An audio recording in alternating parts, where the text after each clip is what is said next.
All right, welcome into the Questionable Podcast. You got Scotty Questions here with Miko. What's good, man? And Gian. That's your new intro. How you doing? I like it a lot. It's pretty good. How It's you not doing? bad. I'm good. I feel like I just saw you, which is much different than, I'm just seeing you for the first time this week. So for those that know, I was in LA this past 5 days, and we're gonna get into that in a minute. But first, like, follow, subscribe wherever you listen to podcasts. Please also subscribe to our YouTube channel. We are working on growing that. We appreciate all of your support, the Questionable crew, and everything. Also, head over to questionabletees.com for all of your apparel and merch from us. Yep, got to do the plug. And like we said, and like we've been teasing, there is new Lion stuff coming. It's super exciting. The LA to LA trip, obviously a little delay for me having to work and do that. But we're going to talk about that in a second. So I was in LA all weekend, very LA weekend. I flew in Friday, flew in right directly to see Gian. Didn't go anywhere else. Gian picked me up from the airport. Thank you again. I know when I hear from LA people that only, like you said, only family gets picked up from the airport, correct? Only family that you like. Oh, I think that's a fair distinction. that is fair, and I appreciate it. And I was a 2 hour and 20-minute round trip. That's what I'm saying, and I understand why, because we were in traffic like for an hour and 10 on the way back, and I was like, "Wait, this is how it is." And John's like, "Mm-hmm." Yeah, that sounds terrible. But he has this amazing. He and Rachel have this amazing new car that sounds like an opera when it starts and breaks. It's the new Honda CRV hybrid. Shout out Honda CRV. So wait, it purposely makes that noise, or like it's crazy. It sounds like an opera. Yeah, it's like the sound of like the recharging mechanism of like when the engine or the wheels are like recharging the battery. The axle problem isn't the wheels, but like when it's recharging the battery, it makes this like, it sounds like a choir. It's like there's tons of overtones. And it's like a chorus. It's crazy. And I'm like, who's singing? Every time I'm like, are you listening to, classical, John? No, it's the car. So anyway, not a lot of gas, so that was good. But anyway, so I was in LA, saw John first, got to hang out. We got sushi, very LA weekend. We got sushi when we got there. We went for a walk in the park. Rachel, John, and I, we did a park walk, very LA. Then the next day was a surprise for Gian, and he didn't know what was happening. So Rachel was in on it, and Rachel knew that I wanted to do an LA to LA interview. Lauren Valley had this idea, great idea. Lauren bought the lunch. She was, I'll buy the lunch, just surprise him for an LA deli interview at a deli in LA. I'm like, great. And so, we wanted to be outside, social distancing and everything's still going on. So the only restaurant or deli that had outside was Deli Mex. And so it's a Mexican deli. So it's still deli, but LA Deli Mex interview. So I get there. John doesn't know what's going on, and he's like trying to figure it out too, Miko. That's the best part. For like 24 hours, he's like, all right, what should I wear? I go, just look LA. And he goes, oh, what does it mean? It's like, yeah. So we finally get it. So I go and I set up on the streets in LA, Sherman Oaks, LA, like so outside of downtown, but I set up and my Sony's overheat in the first like minute and a half. And I'm like, oh no. It's that hot. LA, it's that LA heat. It was like 100. It was hot. SoCal in July, man. Yeah. So camera one overheated. So I had to relocate. John showed up. I got it on my iPhone, at least his reaction. He was quite shocked, to say the least. So, yeah. So anyways, we got him. Then we got a quick interview, which we're going to edit and post. It's very entertaining. It's LA Deli interview. It's about John's, time in LA. And we go through a list of questions to learn more about Gian the Hurricane Hendricks. So very exciting stuff. Yeah. And Miko, I think the biggest thing, and I've been telling everybody this, so I've known John since we were like 3 years old. But the interview, I learned stuff that he's kind of told me, but not really told me. John's, he's rubbing elbows with some big players out there, and he doesn't really talk about it. I joke that he goes these red carpets and shit, but he's in some circles. I'm gonna say. I just hope you're just being careful with who you rub elbows against, because from what I hear in LA, rubbing elbows can lead to rubbing other things unexpected. Oh my, what? Yeah, what? I've never been on David Geffen's yacht, if that's what you're asking. I'm just saying, like, people go to parties. Terry Crews went to a party, and next thing you know, he had a grown man grabbing his butt. Like, yeah, that's sounds like LA. It happens. It happens. So there's none of those stories, but we do hear how kind of disappointing. Well, we hear how Gian met. We hear how Gian met Nick Kroll and John Mulaney. John Mulaney. Yep, it's a funny story. Kevin Nealon. Kevin Nealon. Well, specifically Kevin Nealon. Like you kind of saved his head, so he owes you one actually. So Kevin, you might have to call him a favor. Shout out Kevin Nealon. So it was great, Miko. So I sent you that one clip, but it was Scotty Questions live in LA, reporting live, LA Deli interview. I had fun with it. It was really tough with the cameras. But anyways, so that's something we'll post on our YouTube channel then once it's edited. It'll be like 10 minutes, 12 minutes. It'll be fun. Just a little piece of content, little behind the scenes with Gian. And people like this. We'll have to do a Miko interview downtown somewhere. I don't think mine will be nearly as entertaining as Gian's, because I have not rubbed elbows or other body parts with anybody. So we did the LA Dele. We ended up then the next day we went to Ojai. We played this game, Blood on the Clock Tower, the social deduction game, right? That was crazy. We had 15 people played in a park. Miko, it was so that sounds LA. Like all right, now that sounds like the most LA thing. That sounds like the most LA thing you've said so far. It was, and it was with his writing group, and they're all like kind of like players in the but they're all, hey, they're movers and shakers in that group. Ronnie Darmus showed up. Big Ronnie came through, stopped by, which was crazy. I hadn't seen him in a couple years.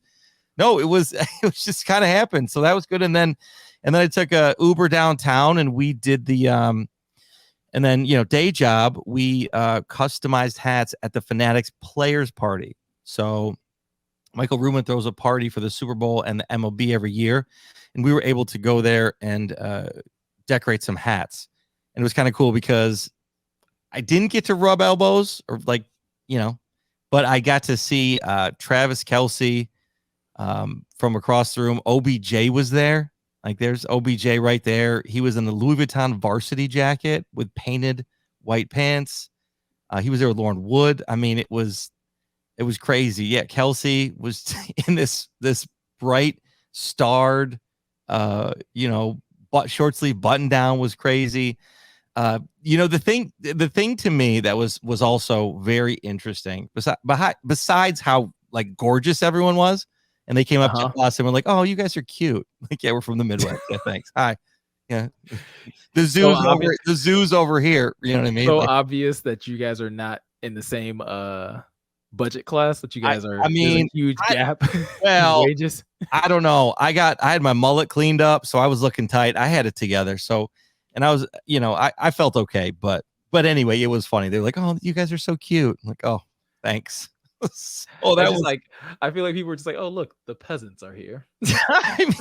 Well, so we decorated over like 600 hats. We were putting custom patches on the sides of the hats for everybody. They came and filled stuff out, and then they came and picked up their bag. I mean, it's cool. I'm gonna do a video for the group. Yeah, it was really actually cool to see the power of what our heat presses can do, and so that was really fun, and the people watching was unbelievable. So it was like I said, so it was Kelce, OBJ. It was crazy. James Harden walked through. You know how short he looks on a basketball court? He was so tall. It was so he's like 6'5". I know, but like seeing basketball players in person is different, right? He looks short on the basketball court, but he was a head taller than everybody when he walked in. He was dancing. He had a blast. So it was so he was there. Judge was there. Mike Judge. The baseball players were there. It was crazy. Travis Scott performed, so he walked through. Nice. Insane. Offset and Migos walked through, and they walked through like they own the place too. Almost. So like those guys are fashion forward too. Like Offset had this amazing white jean jacket, but like the back was ripped and then it was sewn. It had another piece sewn in it. It was like one of the coolest jackets I've ever seen. I was like, I think Offset is like the more fashionable one. Like he's the one that's like deep into fashion. And he walked through, dude. Like he was on the runway, just walked through, and everybody was like, I mean, you gotta have that amount of swag. If you're gonna wear a blouse, you better walk through like you own the place. I mean, yeah, that's true. That's fair. So it was J Balvin performed. I met this ABC Colombian dance crew that dances for J Balvin, and so they were really nice. Did some hats for them. So that was awesome. And yeah, I mean, overall, it was crazy. I mean, it's LA, right? I mean, the movie stars were out. It was one of those things.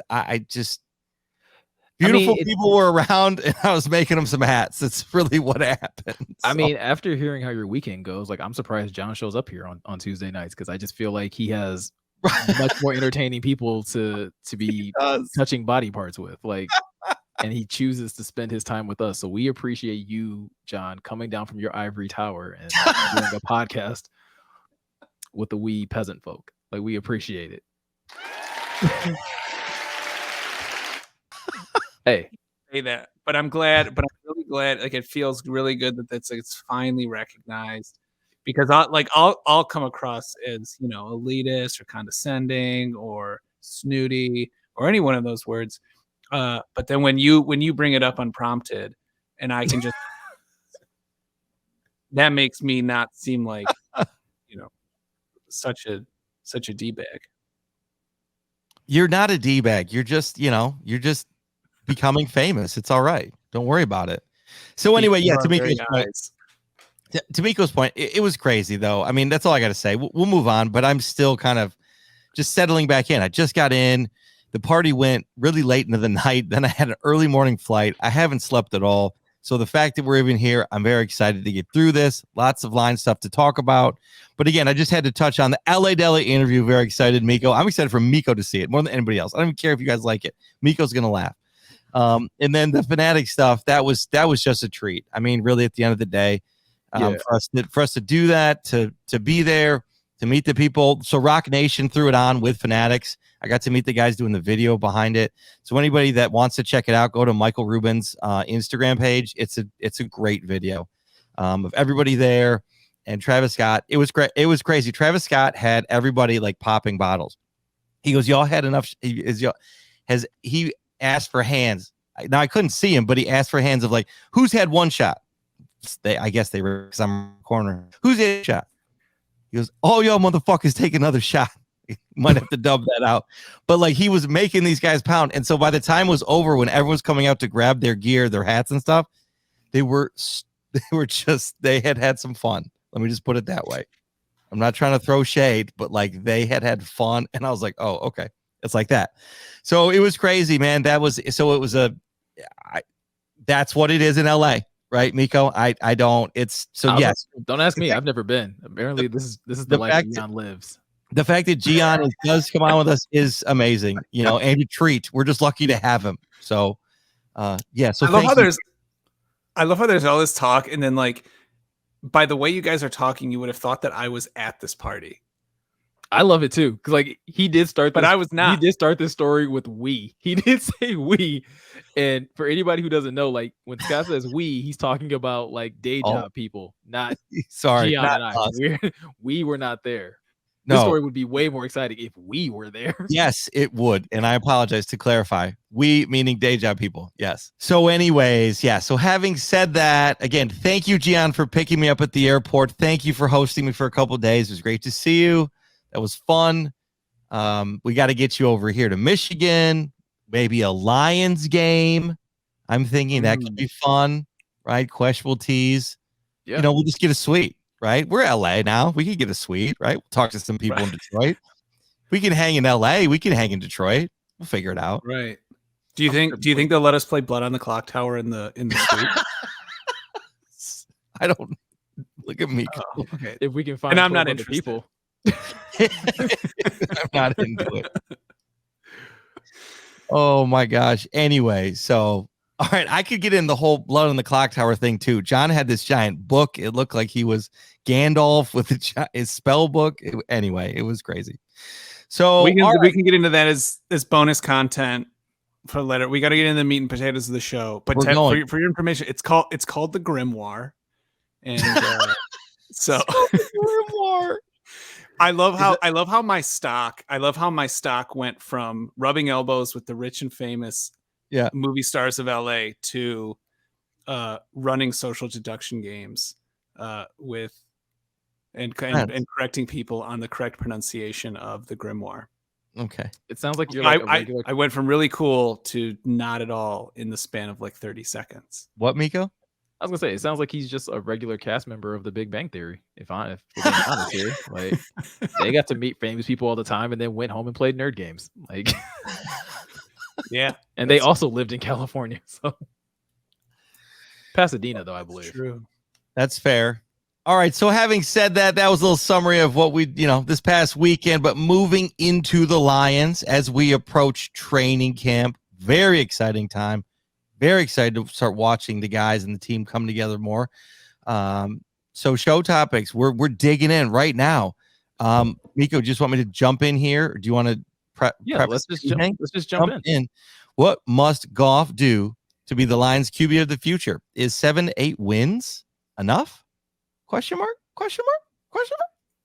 So this was a question that was prompted by a video that Gian sent from Greeny's, I guess, radio show. I don't know what it really is on ESPN, but he had a guest host, and essentially they got onto the topic of Goff and what essentially he needs to do to kind of be the quarterback of the future. Because I think one of the biggest questions that still kind of looms over this team is, while a lot of people are intrigued by Dan Campbell, while a lot of people are excited about what the Lions were able to do in the draft and the offseason, there's still a lot of people that are just like, but is Jared Goff the answer? So I thought that was a really good find by Gian, because I think it's still a question that's going to be, that we're really going to be like zeroed in on in the season, is what do you guys think he has to do to be able to be the quarterback of the future? Well, I wanted to chime in and say, like, what made me share it was the guy who he went to. I can't remember who it was, but he said basically the only way Jared Goff saves his job is if the Lions make the playoffs. Yeah. And I thought I disagree with that. Yeah. I think 7-8 wins is enough. I don't think they need to make the playoffs. That said, it's a pretty big contract. It's a lot of money. To Gian's point, yeah, I don't think he has to go to the playoffs to keep his job. I think 7-8 wins confirms his job. Like we have and like what Holmes said, Goff has the pieces around him that he needs to succeed. So he should succeed. So we should expect this. Now, things can happen, injuries, we'll see. But I think Goff has the job. I don't think we're going to go crazy. I don't think we're going to go get anybody else right now or this year. And if Jared doesn't have 7-8 wins, I think that's a good range, right? We've talked about this. That's 7-8 win. I don't think he has to go to the playoffs. But if you're at 7-8 wins, there's a chance then at the end of the season, right? If you can win a couple games and get there's a chance, right? You're in the mix. As long as we're in the mix, right? I think that's a win. We can't have the same season as last year, right? He's not going to do the same stuff. He's 1 year removed from that trade, which was traumatic, right? As we talk about mental health and mental, physical health and wellness, last year was an example of Jared Goff going through a tough situation, right? And it was an example of Stafford going to, like kind of relieving the pressure. So it's interesting to watch those two guys trade spots and see what happened. Now, Jared got it together at the end of the season, but I would be hard pressed to believe anybody like that. Like the beginning of the season, he was not himself. He was going through this transition, probably felt like, something had been taken away from him, right? That he lost a job and he's now responsible for rebuilding a team. That would be really hard to do, right? I've gone through it with my job, Miko, right? Just an example, like you have to recenter, refocus in order to move forward. So I think Jared did it by the end of the season. I think that's why that hug with Dan Campbell at the end was so iconic, right? You kind of got to get over the hump and you make it, you get that win, you move forward. And I do think that the whole team is rallying around everybody from everything we're seeing and hearing. I do think we're going to get into a little bit about that article. Correct. We're going to talk about the article that Peter King wrote. I think that no, it's not a playoff or bust for Jared. It's not. I was not a fan of Jared last year, but if Jared can deliver the ball where he needs to on time and get rid of it and not get hurt, I think that's a win. That's all we need. We need consistent quarterback play. So I'm going to halfway agree with both of you because I agree that it's not playoffs or bust. But the more I thought about this whole question of is 7 to 8 wins enough for him to be secured the quarterback of the future, my biggest issue is the fact that Jared is in a contract year. So it's either he finishes out the season and you extend him, or he finishes the season and you let him walk. There's not a real happy medium here.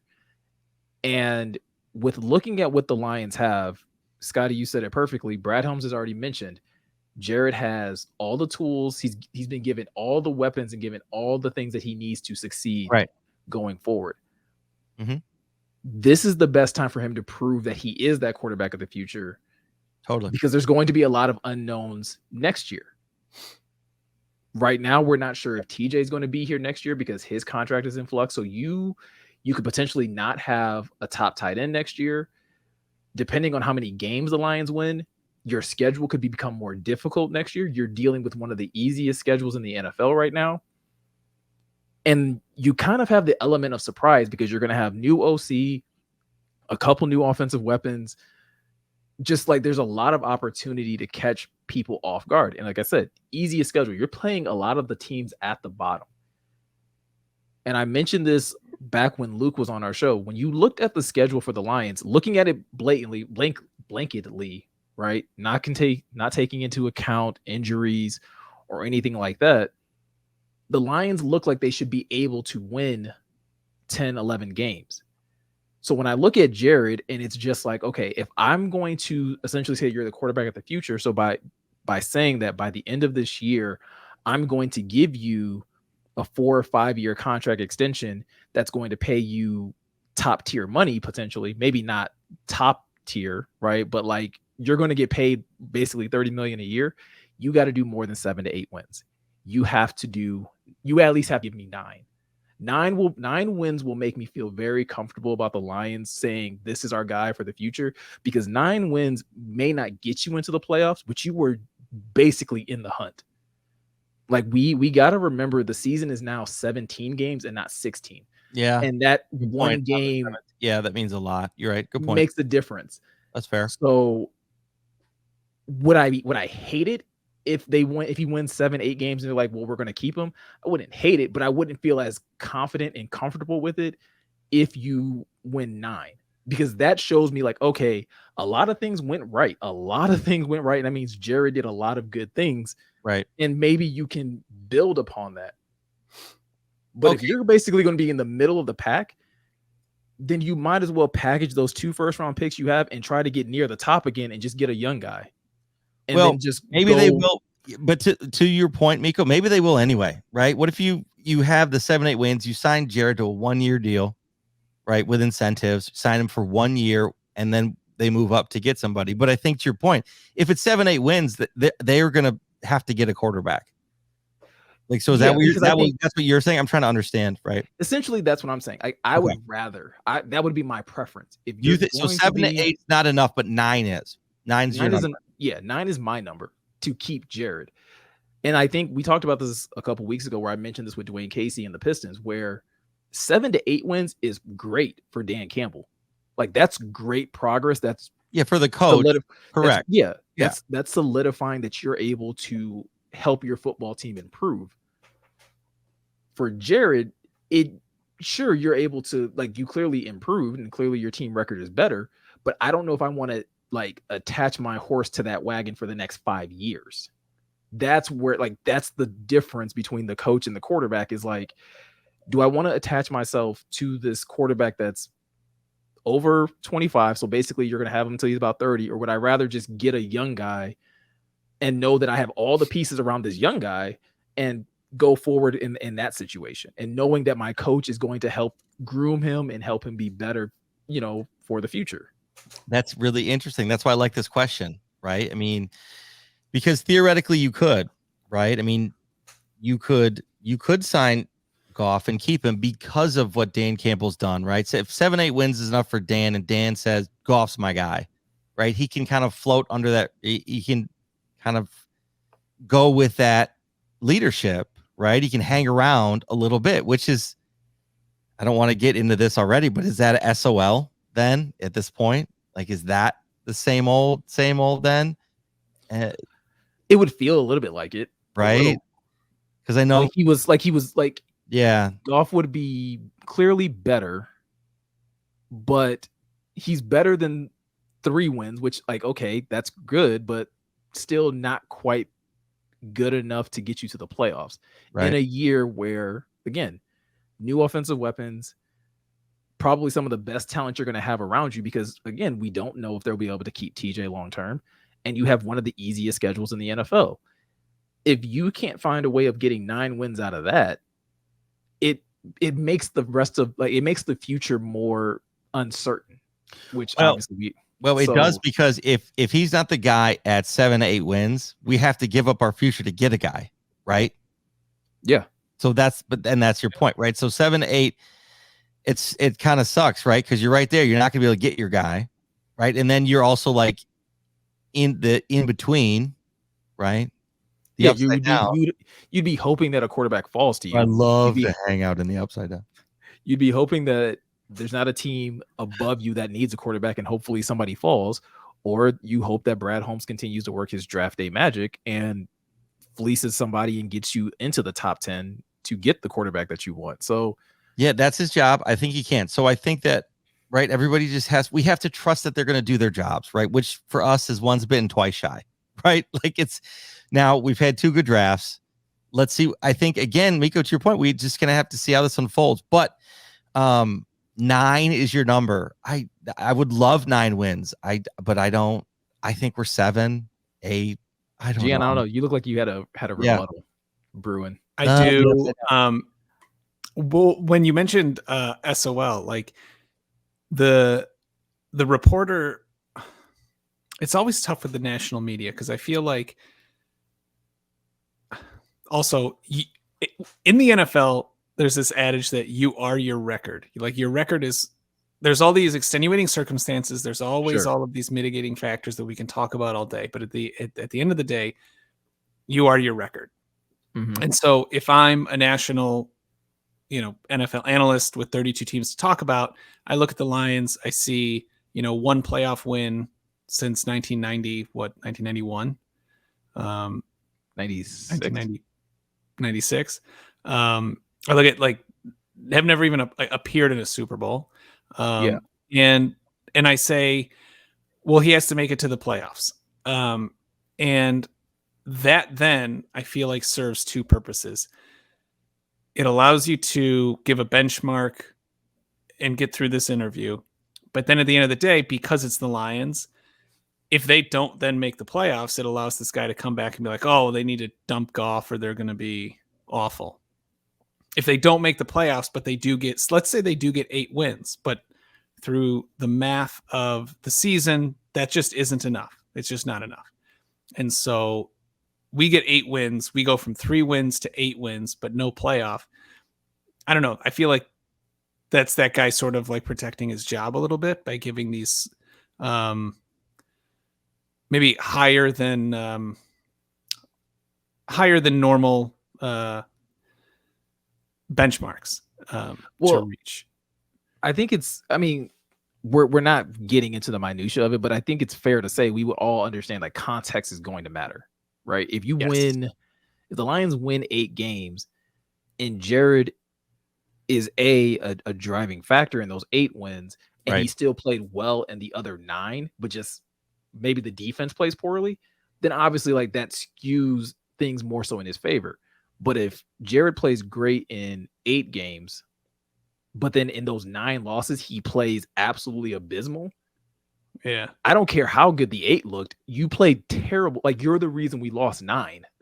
Yeah. So again, in that situation, I would be completely on board with you guys of saying of getting a new, because like getting a new quarterback, because I have been on the train of Goff is getting over like some form of PTSD with Sean McVay, and it took him 10 11 games to get over that, and then he did, and then the person that we saw in the final 6 games is going to be the guy that we have moving forward, if not more improved. I still hold that to be true.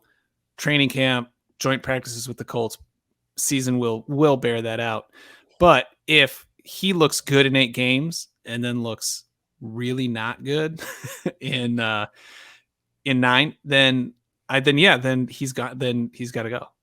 I just don't think that's a gamble that's worth taking in regards to, again, giving somebody a contract extension, which is going to pay him probably more money and connect you to or tie you to that person for an extended amount of time, where it's going to be even more difficult for you to get rid of that person in the event that, like I said, this is probably like his best case scenario right now.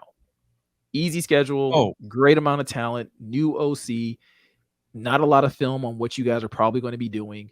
You got to go out there and perform. I think, Miko, to your point of contract here, if Jared Goff wants to keep playing in the NFL, he's got to show up this season. And I think he knows that. I think everybody else knows that. And I think he might. I do think he might. Because he, like he said, he's been a part of 2 teams rebuilding, right? He was a part of the Rams. They were rebuilding. Yeah. Didn't he play under Fisher for a year and it was horrible?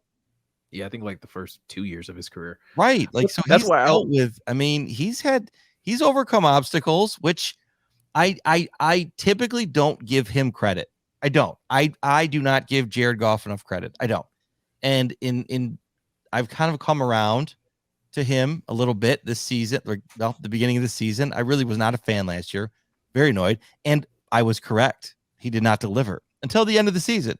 If he can keep that going, and if he can keep rolling and do this and show up, show out, that's what we're hoping, right? Theoretically, from what everyone's saying, our draft class, right? Our team, everybody, they're all on the same page. The rising tide together with everyone. I think that it tees this up to be an opportunity for a good season, solid showing. But yes, if Jared Goff is the reason we're losing games, he's got to go. If Jared Goff is a reason we're winning games, and I think this is fair from 7 to 9. That's what I'll say. But like, it's a range for me. It's not a number. Sure. But if from 7 to 9, lowest being 7, minimum 7 wins, right? If he's not the problem, and if he's not the reason we have lost the majority of the games we lost, I think that we figure out contract while we look for the next QB. And it just is what it is. We're middle of the pack. We're trying to get to the Super Bowl. Jared, you just can't do it, right? You're going to have to help us coach somebody up, and that's what it is. And you've seen this happen. We've seen it happen before. Alex Smith is a good example, right? Like, okay, thank you. That's why was the quarterback that was, I mean, in 2 situations, honestly, with the 49ers and the Chiefs, where he was doing a serviceable job of putting his team in position to win, but eventually his team was just like, hey, we have younger, better options in the wings, right, that we want to go with. The 49ers are doing it again with Jimmy Garoppolo. Hey, Jimmy, you manage the game really well, but we have a guy here that we think can do more than just manage the game. And that's kind of what I wanted to kind of go back to what John was saying about Goff having a little bit of PTSD, and then we can kind of switch gears after this. But at some point in time, that has to not become Dan Campbell's responsibility. I feel like it was. Yep.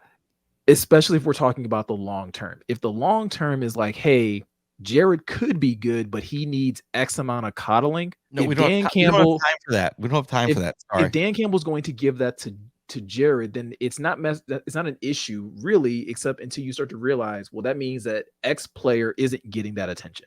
Right.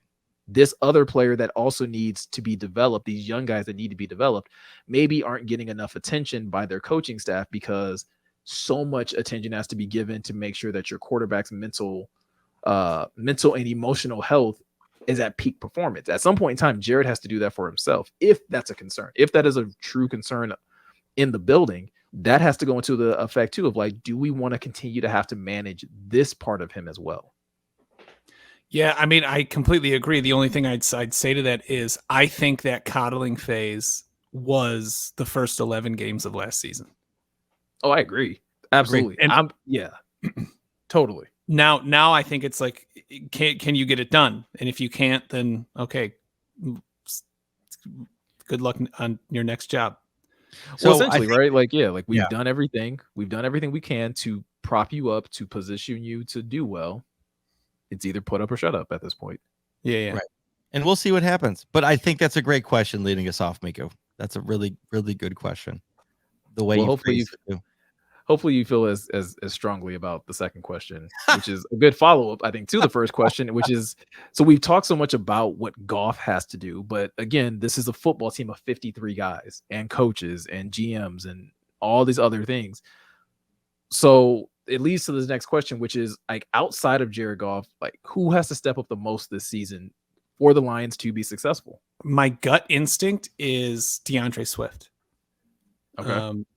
As we discussed last week, he is so dynamic. He's so good. He very well could be. I mean, as we said, top 10 is not a hot take. Top 5 is a pretty hot take, but there is an argument to be made. So I think he's with a quarterback, with a running back as good as he is and dynamic as he is. I think he needs to stay healthy. He needs to stay healthy and just do what we all know he can do. He needs to do more consistently what he has shown in flashes and in certain games. And if we get that person, and if he does step up, then my God. So my question is, does he just need to stay healthy then, John? So is it just his health? Because he can do it, right? Is it just his health? That's an excellent question. And yes, question mark. Yes. I would say it's health, and we've talked about this before when it comes to Swifty. It's coaching. It's the coaches giving Swift every opportunity to be the dynamic player that everybody says he is when they're in front of the mic. Right? Deuce, Dan Campbell, Ben Johnson, like anytime any of these guys get in front of a mic and they're asked about DeAndre Swift, everybody talks about how explosive he is, how much of a game changer he is. And then we roll into Sundays and Jamal is the one starting the game off. It's like, I feel like you're telling me two different things. If this is what we're seeing on game days, if DeAndre is truly that guy, then we need to see as much of DeAndre Swift as he can handle without obviously breaking down, at any point in time in the season. And reading between the lines of what Deuce Staley has been saying about him, I feel like, as we talk about in the show, like I think a lot of that has been mental, because it really seems like Deuce Staley has really emphasized how much the team needs him to be healthy and to be a bit more of a leader. And coming from a former player and someone the pressers with Deuce are just amazing. The guy's got personality. Yeah.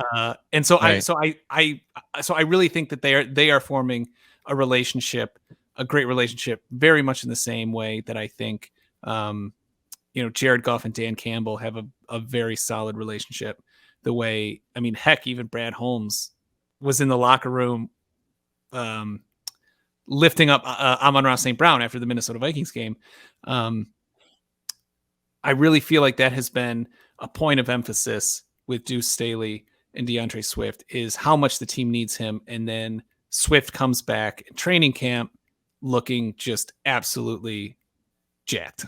Like he's gained however many pounds of just pure muscle. And of course, and then what does Deuce Staley say about it? Oh, don't tell him. Right. Don't blow up his head. Grab the baby oil. Yeah, and he's just joking around. But like, yeah, so DeAndre Swift is my vote. DeAndre Swift, interesting. Where I'm going to go is, so to answer your question, who outside of Goff has to step up the most for this team? Ben Johnson. Okay. Ben Johnson, because I think the players know their role. They know what they're going to have to do. I think it's kind of Dan Campbell needs to solidify what he started at the end of last season.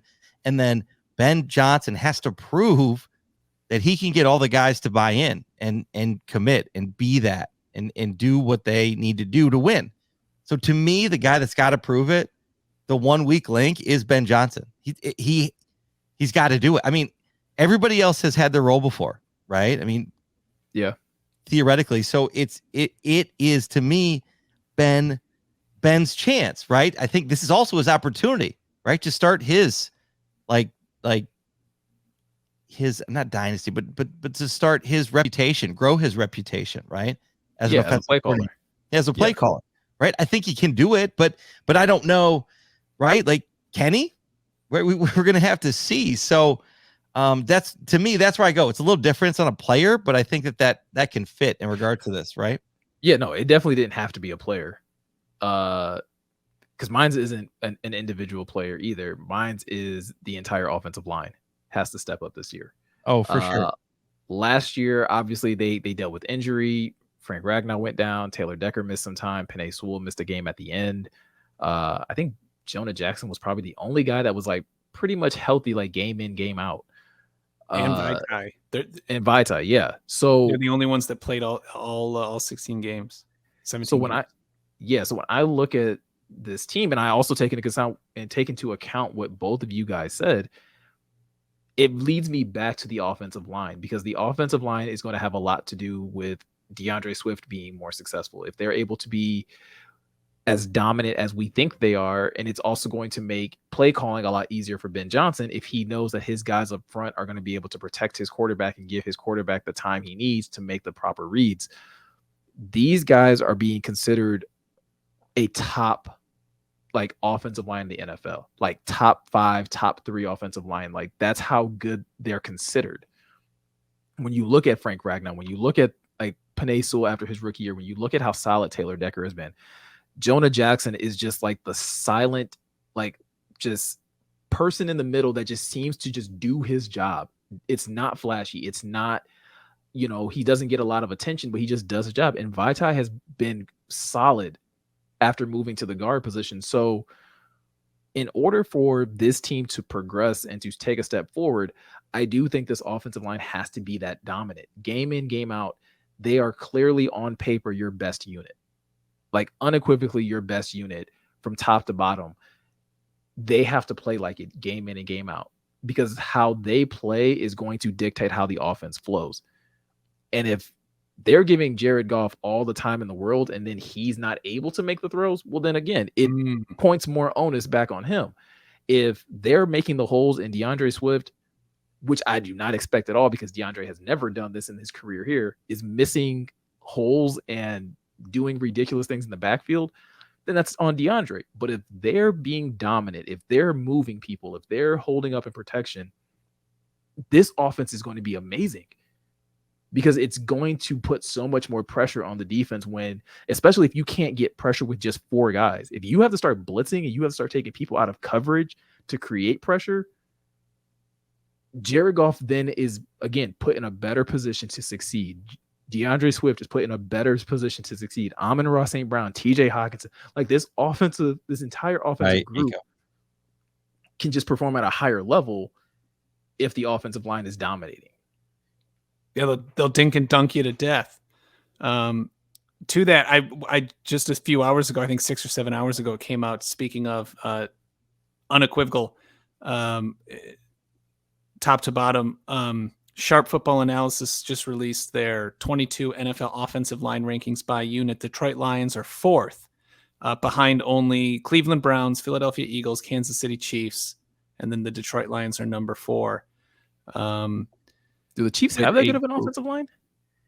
I mean, I guess so. Like whatever the score means, I don't know how they're calculating it, but their score: Cleveland Browns 94, Eagles 89, Chiefs 89, Lions 83. And this warms my heart to no extent. The Chicago Bears are in dead last with a score of 7. You're gonna have to send me that article because I want to see how that scoring is put together because that is intriguing. Yeah. Single digits, 7, behind the Atlanta Falcons and dead last. Yeah, I just, like I said, I don't have and I really don't. I don't have like a huge disagreement with any of your guys' picks, but that's kind of where I land on mine. I just I think the determining factor for me was I think we have a potential superstar in DeAndre Swift. And I think we have a superstar in Penei Sewell and perhaps Frank Ragnow and Penei Sewell, I think for sure. But it's not flashy, right? Like it's not a flashy position. And I think a superstar at running back is a rare thing. And I think if you have superstar potential on your team, that guy needs to play like a superstar. No, I totally agree. Like I said, I can definitely see where you got DeAndre Swift because again, both of you guys honestly were like on my list of people that I was like, well, that guy has to step up. That guy has to step up. It's odd that like none of us picked. Really, Ben Johnson was on the list. First time OC, man. I know, but I thought I was gonna be a good, unique one. Unique New York. No, it's good. No, it's a good one. It's a good and again, if he's not on other people's list, like I'd be shocked, right? Like Ben Johnson should be on the list. I think the other people that should be on the list that we didn't mention, TJ Hawkinson could be on the list. Yeah. Yep. Aiden Hutchinson could be on the list. Jeff Okudah could be on the list. I like those Okudah and TJ. Yes. I think Aiden, I don't think I get why you're the second overall pick. I get why. And you're a pass rusher. I was going to say, you're a rookie, but you're the second overall. And you're a pass rusher. You have a specialty. You have a direct role that is going to that can directly impact the game. That's fair. He could be on the list. Yeah, that's fair. But when I hear step up, it's like somebody who has to step their game up. We don't really even know what his game is in the NFL. Yet. No, but we know what he did in college, and so it's like correct. You need to take the step. You need to take the step from that. I'm explaining why. Yeah, no, I'm just trying to explain why I was saying that. That's where my head was going. So yeah, I agree. I can live with that. I mean, there's a lot that needs to happen, right? There's a lot that the whole team kind of needs to step up, right? We had 3 wins, and that's not enough. So everybody needs to show up, and we need to show out, and we need to win at least 7 games. Anything under 7 games, I think, in my opinion, is really a bad season. So, Miko, that was a really great question. That I thought that was as good, if not better than the first. See, I think I'm slowly improving as the show goes along. Don't be so hard on yourself. You're fantastic.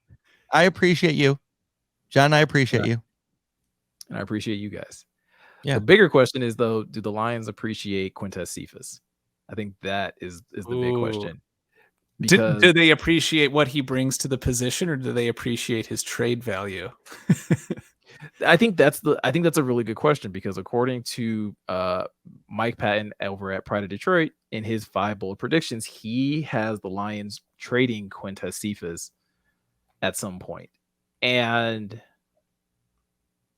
I would be kind of upset about this. I would too. This is a move that I would not be John in favor of. Loves Cephas. Well, it's not even like and it has nothing to do about him, like me loving him or not. But I love what Quintez Cephas brings to this team. He brings a certain level of toughness that I think you can only currently find in Amon-Ra St. Brown.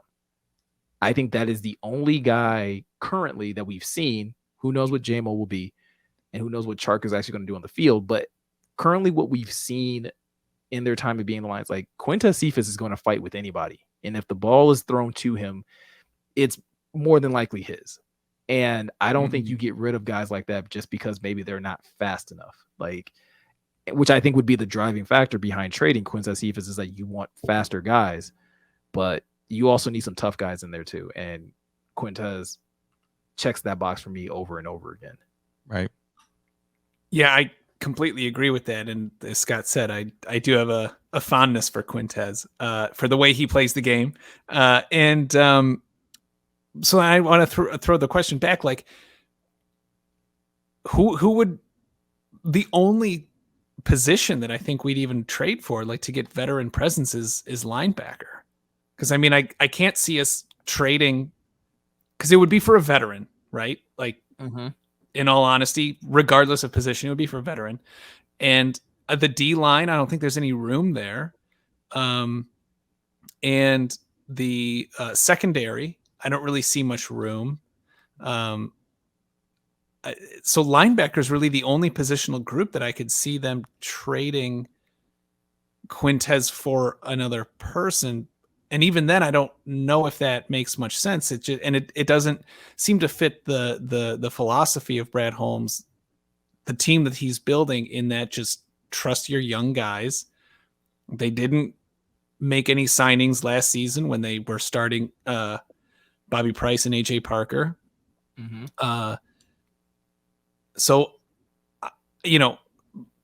might take an issue with Mike Payton, and maybe this is coming because I don't want to see Cephas off the team, but yeah, I don't, like, who would you even sign for him, or like who would you even trade him? Like what position group would you try to acquire for him? Yeah, I would have to assume it would have to be like a draft pick at this point if you're looking to move on, because I believe Quintez was he was either a 5th or a 6th round pick, so you're not getting a high draft pick for Quintez. Like, right.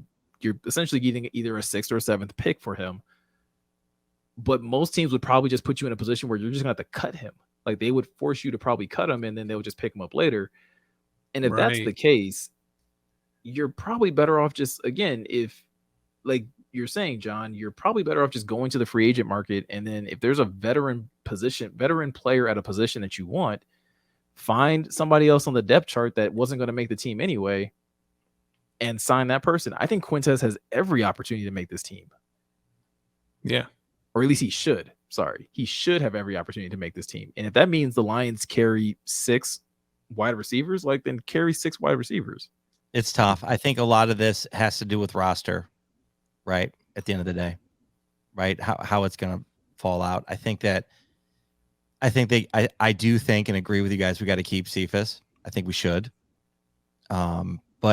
But I think, right, depending on the season and injuries, it's right on the bubble. I think he deserves to stay. I think he's earned it, right? But like, I just, depending on how the roster falls with injuries, right? I think that will affect it. Well, and that's another reason why I would keep him, is because looking at the receivers that you, like I said, like, you don't have anybody that plays as tough as Amon-Ra St. Brown. Like, you just don't have anybody like that.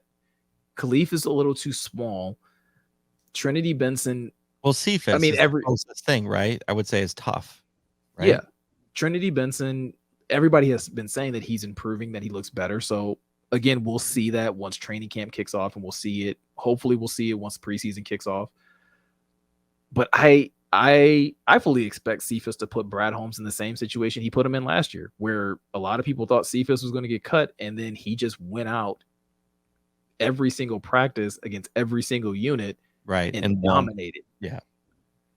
So I don't, to your point, Scott, I could see it become an issue when you're trying to build out your roster and you're trying to figure out, okay, do we keep Cephas or do we keep another linebacker? Do we keep Cephas or do we do X, Y, and Z? Like, I think you keep Cephas. If it's between Cephas and another linebacker, like, your linebacker core is not great anyways. So there's no way you're going to tell me your 3rd or 4th linebacker or whatever is better than Quintez Cephas. You're not going to convince me of that. This linebacker core is going to be a work in progress. You'll have the top 2 or 3 guys where we'll be like, okay, those guys make sense. And then the next 3 guys, we're going to be like, like, hopefully we don't have to see them hit the field. So give me Quintez Cephas, because I would love to see Quintez Cephas every Sunday. Quintez Cephas could definitely be in the rotation with Chark, Reynolds, Amon-Ra, with sorry, go ahead. And Raymond.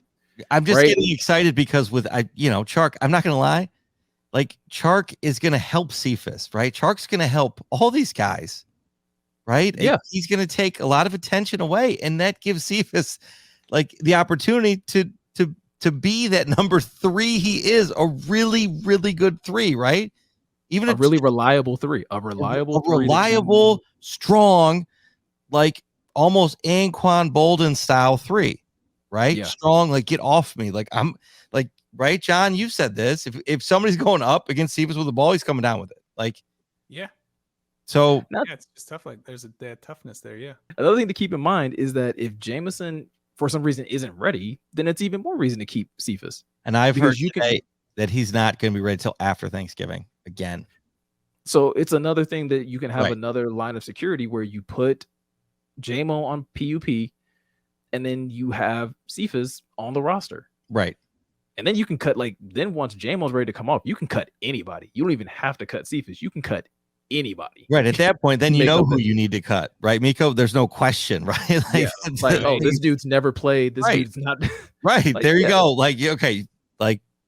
Go down to the practice squad. Right. And which would make sense if they put JMO on the PUP, on the pup. Like that would make sense then. So then they can see who they have, and then to cut the right people at the right time, knowing then we gotta win, right? With whatever happened in those first 10 games before the Thanksgiving break. So, and that's kind of a, shocking that JMO's going to not be able to play for 10 games. So, and at 10 games, you should really know who we need to cut at that point. So if that's really the case, interesting to see, but anyway. Yeah. So what I was going to say earlier was, in regards to linebackers in that position, in that they don't really seem to be valued in the way they were in the early 2000s or the 90s. The position's sort of in a state of flux. And I think if the D-line becomes who it's kind of billed as, if Pascal is who we think, Hutchinson, and then Aleem and Levi can take the steps up that we've been talking about for weeks, then I think linebacker does in fact become a bit lower on the priority. It's not as much of a necessity, especially when you have safeties such as, if Kirby Joseph comes along and develops in the way that we want to. He's a big dude. He hits hard. So having a guy like that on these big tight ends, having that safety pull up, really, alleviates a lot of what linebackers traditionally do. So, as Scott said, by week 10, you'll know who's not playing. You'll know who's, sorry to say, expendable. And if that's one of those linebackers, then I would much rather have Quintez Cephas on the team than, LB4. No, absolutely. That's fair. So we're all agreeing, right? So we've all agreed. Okay. So Miko, why don't you start this out? This is your thing. I would love for you to start this, and we'll get our thoughts on it, because this is So this was something that happened, I think, over the weekend or last week, and I thought it was pretty interesting. So JJ Redick, a former NBA player, now turned podcaster, now turned ESPN employee, was on his podcast with Alex Caruso, and the question came up along the lines of what team with a young group of talent are you most excited to watch? And JJ picked the Pistons.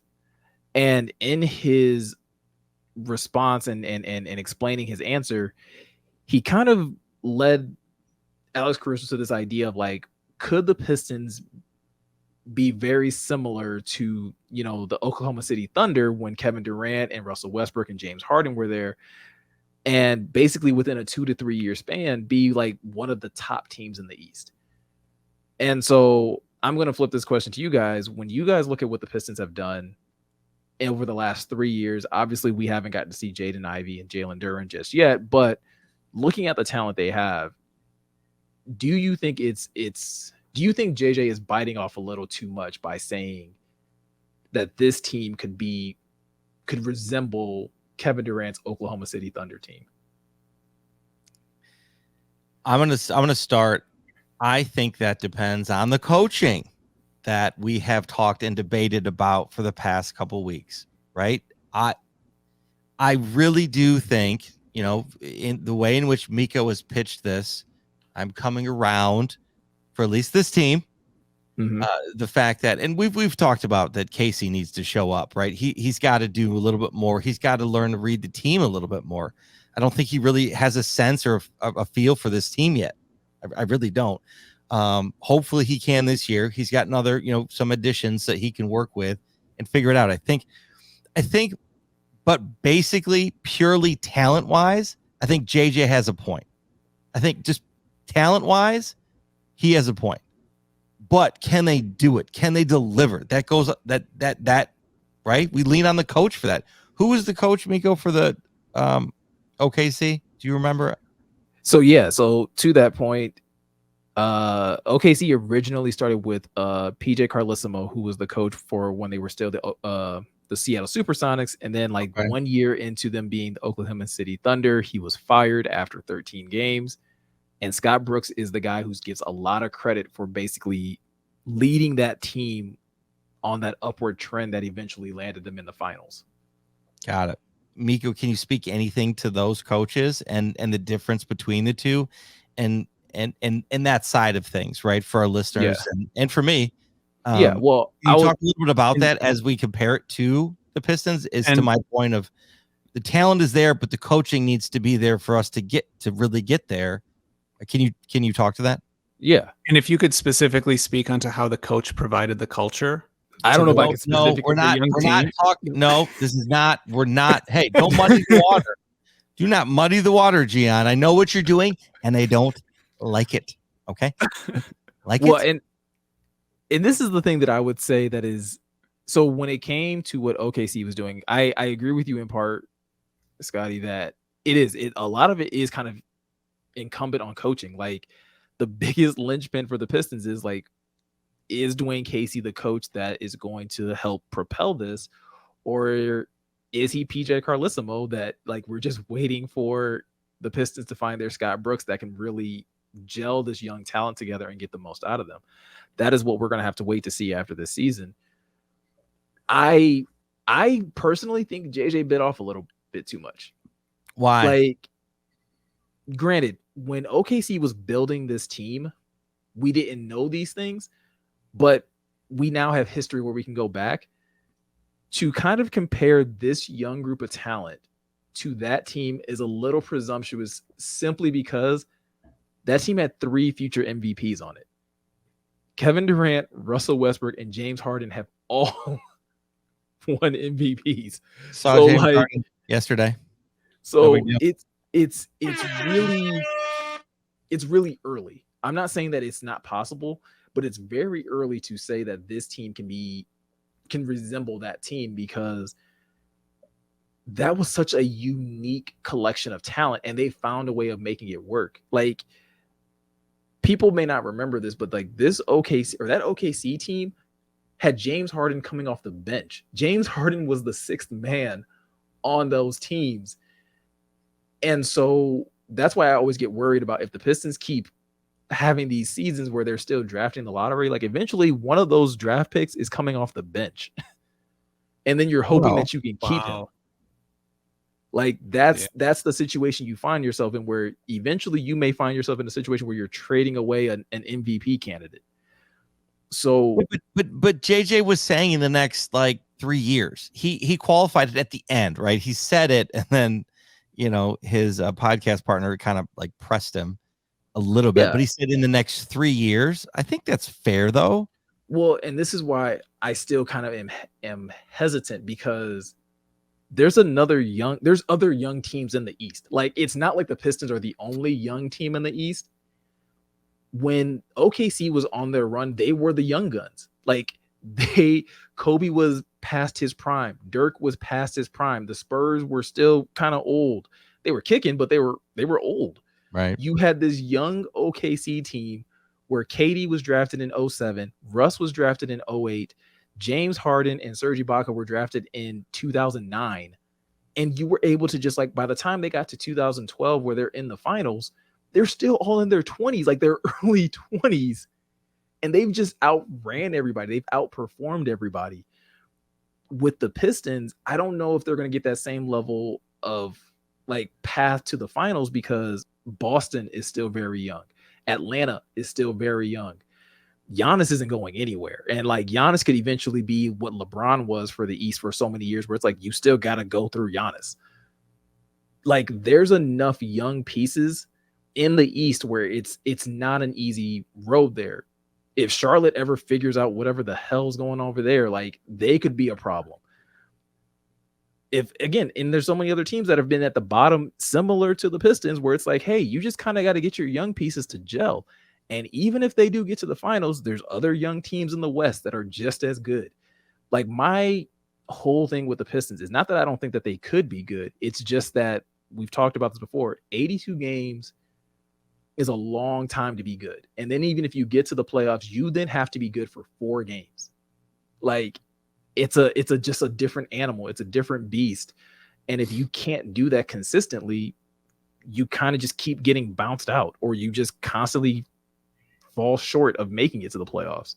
So I understand where he's getting at. And I do agree that this is probably the most exciting group of talent to watch, the most exciting group of young talent to watch. Probably the only one that I would kind of put up there with them is Cleveland and actually Oklahoma City, because Josh Giddey is really interesting to watch. But I do think he probably bit off a little too much by saying that they could be just like that team. That team was something special, and I don't think we'll ever kind of really see that again.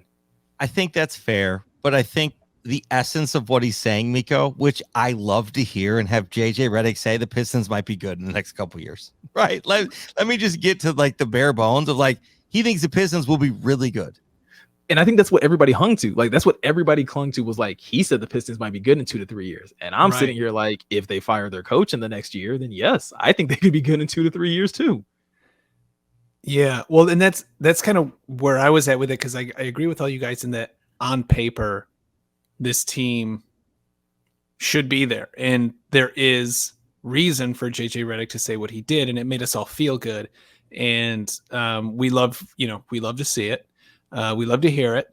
But yeah, I kind of would put that in, just based on the conversations we've had here.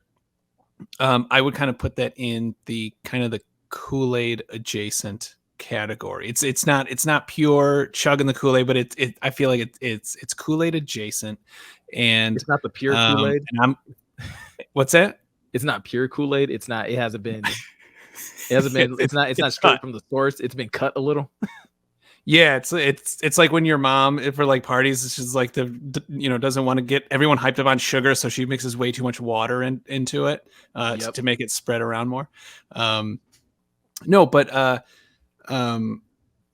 Yeah, so I'm gonna pull a Miko and say I'm gonna wait and see how they're doing at Christmas, or how they're doing by then. And because the thing about the paper is, that's what we thought about with Cade Cunningham. I remember just the choruses of people saying, "Oh, we just need one really great missing piece of this puzzle, and it'll all come together." And then they got Cade Cunningham, and then what happened last season?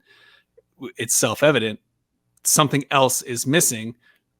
Miko, you've nailed down. It's pretty much, probably most likely, Dwayne Casey, and I think, to that, he's kind of in the situation I think that Jared Goff is in right now, where the team is on him, because on paper, JJ Redick's comment is not absurd. It's not a ridiculous statement. It's a little, it's a hot take. It's a hot take, and it's early. It's a hot take, but it's not absurd. And so I think that's the missing piece. So I think we'll see at Christmas. And he talks about Cade, and he gives Cade his props. Like, if Cade can be who I think Cade can be, they should be good. If he can get into that role and lead the team, sans coach, because we don't need coaches.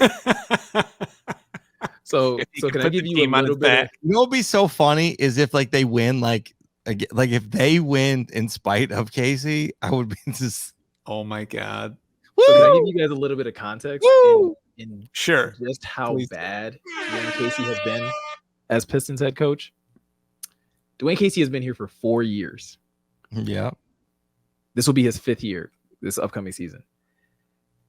Guess how many of those 4 seasons the Pistons have started in their first 13 games have won more than 3 games? None.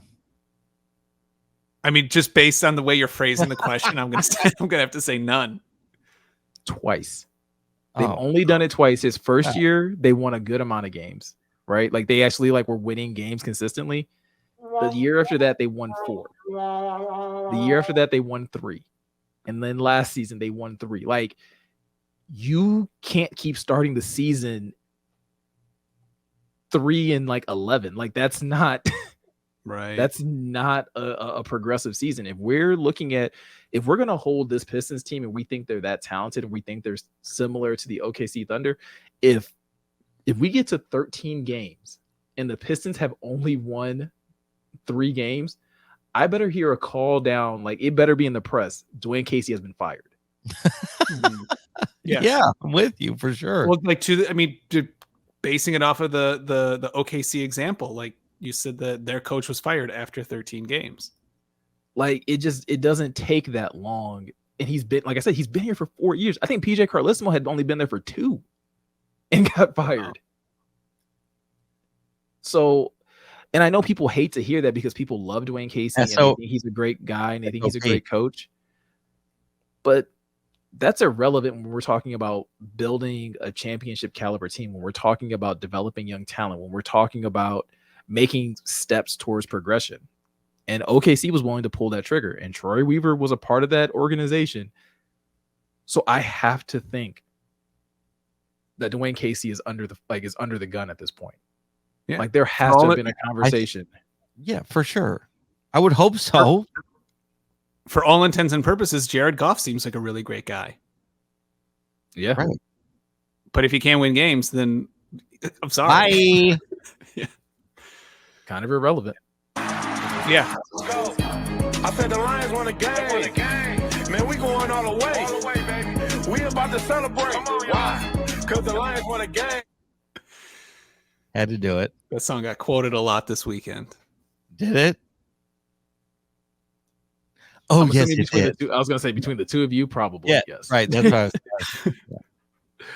what I was singing it the whole time. John was like, oh, stop.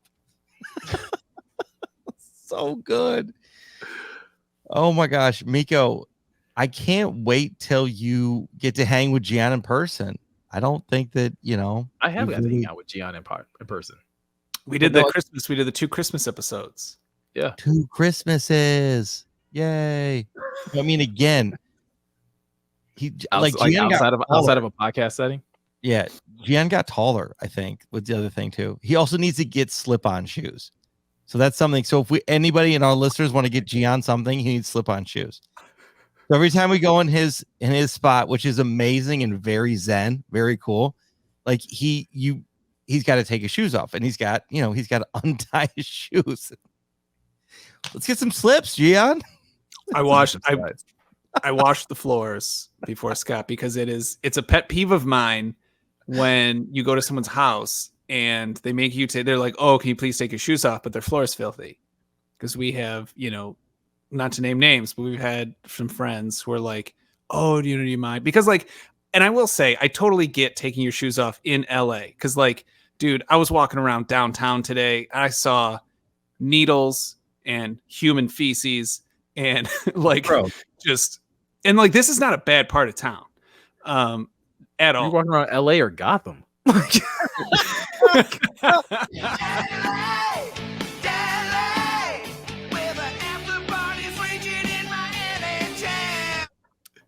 So I totally get here asking people to take your shoes off. But then if you're going to do that, at least vacuum which you did. It was great because we got very clean. Yeah.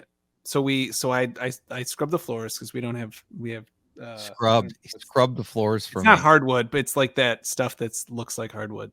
Vinyl flooring. It's not vinyl, but like I don't know what it is. It's something, some kind of thing.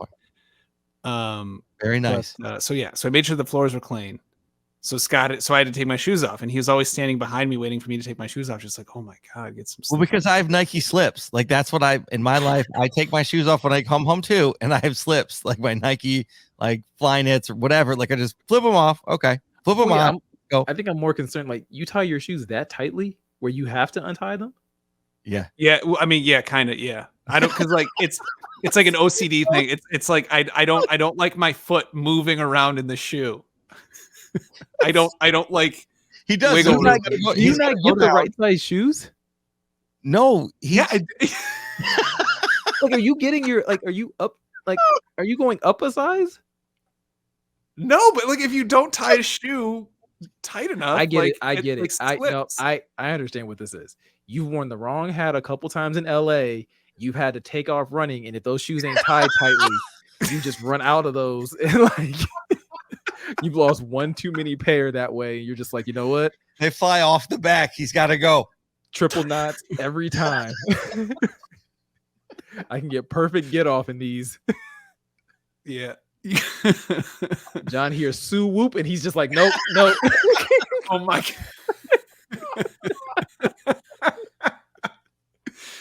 Miko's cracked the case. He figured it out. Miko figured it out. Detective Miko. Only time my shoes tight if I'm playing sports or if I'm about to race somebody. Otherwise, it's not tight. It's snug. It's because like it's just snug. No, snugness level is high. Your snugness level is very high. If you can't just step on the heel and pop a foot out, you out here putting your feet in like solitary confinement. Like you have locked your feet down. If you can't just pop again. out. So this is another OCD thing because like in my like head, in my crazy brain, if I'm not willing to put the bottom of my foot, the bottom of my shoe on my floor, I don't want the bottom of my shoe on any other part of my shoe because it's filthy. So like that includes the heel. And I don't like if I'm not going to like step on the heel to slide my foot out, I'm not getting downtown LA sidewalk on the outside of my shoe either. Yeah, he's saying, like you're not going to put I got it. It's like I don't want to infect any part of it.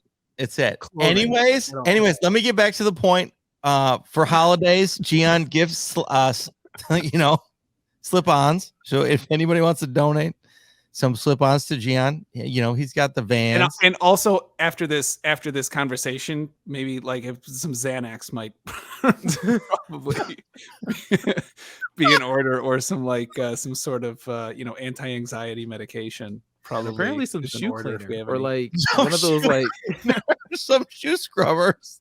Like one of those mats that you could just put at the front of your door so you could just run your feet across them and it'll just like clean the bottoms. No, Miko, I got an idea. We have the basketball cleaner. Like when they get on and off the basketball court, he can step it on and then rip it off and throw it out. He can step it. What we need to do is we need to go find one of those guys that'd be in the mall that'd be like willing to clean your shoes and just put them outside of John's place. So the minute he comes home, they're like, hey, bro, need me to clean those? And he's already taken care of. Do they do the see like? But I would need him to like bleach the bottom of the shoe. Again, are you walking around LA or Gotham? Because like, what are you? LA was dirty. Hold on though. LA is like New York. It is very. Hold on. I will. So here's an example. LA is very dirty. Dirty enough. I was wearing white jeans on Sunday night. Sat down in a chair at a nice restaurant. Being my entire whole ass on my white jeans, all black now. I ruined a pair of pants. I have no idea how. I feel like that's more of a fashion error than a. I feel like that's more of a you problem. In a chair, shouldn't like pull up on your. Shouldn't be wearing white jeans. Oh, everybody's wearing white jeans last night. I guess everybody walked around. I guess everybody walked around with black and white jeans by the end of the night. Different place, but anyway. Oh my gosh! Where'd you end up eating? Where? That night? Sorry, Sunday night. Oh, I forget what it's called. It was I think it was at the Westin. It was at another Oh, It was at a hotel, like rooftop restaurant. so you didn't go to Bevel like I told you? No, because they already had a reservation, and I came late to the party because I was having so much fun playing our social deduction game. I stayed way later than I should have. So basically, you stood up John's celebrity chef friend, who had basically made a reservation for you at the restaurant that John suggested. Yep. You big timed. Mm-hmm. Yeah. Yeah. I'm learning how to be LA, Miko. That's how you're LA. I learned it this weekend. Yeah. Rooftop restaurant is very LA. I will say that. So LA. It was so LA. I don't even know how to like live in Michigan right now.